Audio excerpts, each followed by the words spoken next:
So another thing I want to show you are display properties for your viewport. So right now I'm in the perspective viewport, and you see that there is a grid shown here. There's also two axes shown, this green line, which represents your y-axis, and a red line, which represents your x-axis. Your z-axis is your vertical axis, but it is transparent, so you don't see that.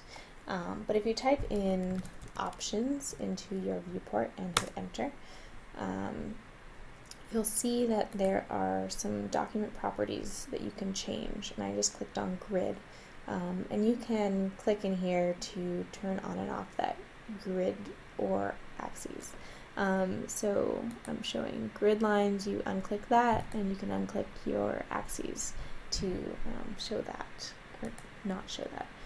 So I'm turning those off. I'm going to leave them on for now.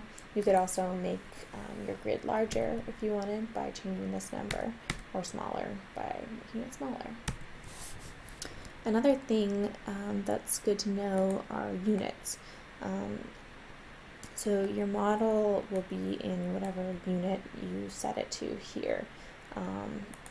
Right now I have it in feet, but you can change it to inches if you're working on a small object like a chair or something, and you could change it to miles if you're working on a map or something very large. Feet is usually a good kind of middle ground if you're working on a building or something of that scale. And then you can also change the way that your distance is displayed. Sometimes if I'm working on a building, I want it to be shown in feet and inches. You could also leave it in decimal, depending on what you're working on. And then absolute tolerance is something that you can leave at the kind of standard 0.01 for now. But if you're working on a model with a lot of detail, you might want to set this to a lower number. And then if you're working on something, just a really large file, you might want to set it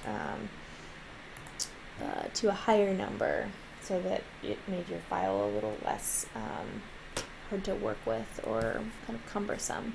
But I think the standard is good to leave that for now. And if you are having problems like making 2D, exporting to 2D, and all of your lines showing up, that's a sign that you may want to adjust this tolerance. But it's a good thing to just leave for now.